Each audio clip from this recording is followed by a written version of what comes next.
guess probably everybody has a favorite. If we were to take the time to go through our favorites, probably some that would come up. I think most people like David. I mean, there's something neat about David and Goliath. I like it. The little guy takes a rock, hits the guy in the forehead, big guy dies. I love that story. That's what you say. Why? Because I'm a little guy. Deal with it. But it just is. I mean, and every time you read it, you can read it over and over. It just kind of thrills you. Noah in the ark, and that's kind of a neat one. How you got all the animals in the ark and preserved. And, we just kind of take our time to go through.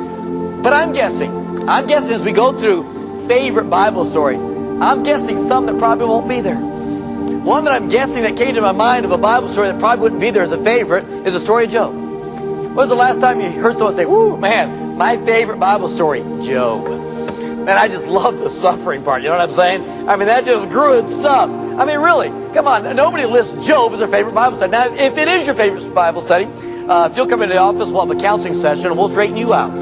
You don't read a lot.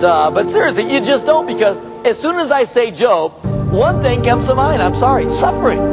It has to. It is a great book about suffering, how to overcome suffering, how to go through suffering. And so it's a wonderful book in that aspect, but it's not one that's a favorite. Why? Because suffering's not a favorite of ours. It's not something that we enjoy. The end result we enjoy, and that's what if I'd say, boy, we're going to talk about Job and some of the great things of Job, you would say, okay, wait a minute, we're not talking about the suffering, we're talking about the blessings at the end of Job. Yeah, preacher's going to go to the end of the book and talk about how everything was double. No, we're not. Matter of fact, we are going to talk a little bit about Job, and I want to bring it up as an illustration, but I want you to understand something. We're not going to talk about the suffering of Job, and I don't necessarily want to talk about the double blessing of Job, the two things that stand out. There's actually something to me, if I were to pick Job as one of my favorite stories, I would pick him for one thing.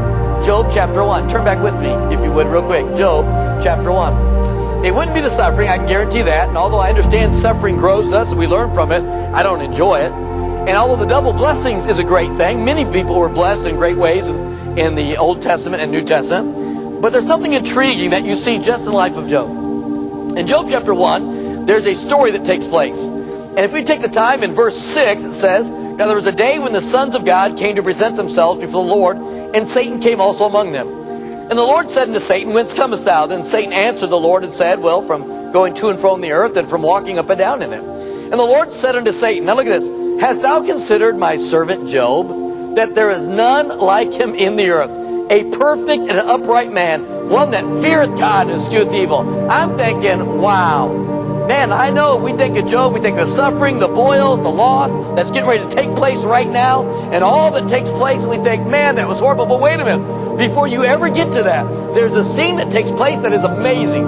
God in heaven is up there. And as he's up there, and he's sitting on his throne, and he's going through the business of whatever heaven's business is. Here comes Satan. And the sons of God are all gathering together. And he says, "Well, Satan, where you been?" "Well, I've been here and there and to and fro and up and down. I've just kind of been throughout the whole earth." And God immediately says, "Hey, have you seen my servant Job?" I can just see God, this omnipotent God. And he's excited about one of us, an imperfect man, somebody that has sin in his life.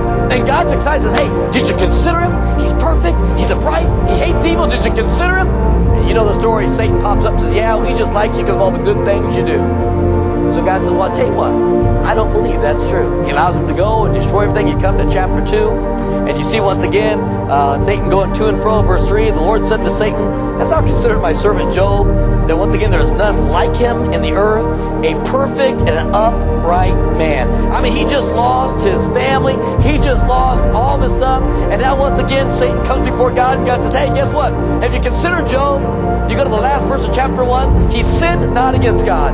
He lost everything, went through great suffering and disaster, and yet he still glorified God. And God's excited. God's just overjoyed, saying, "Hey, did you see my guy Job? This is great." Now for you that may mean nothing to you, but I'm going to tell you something right now.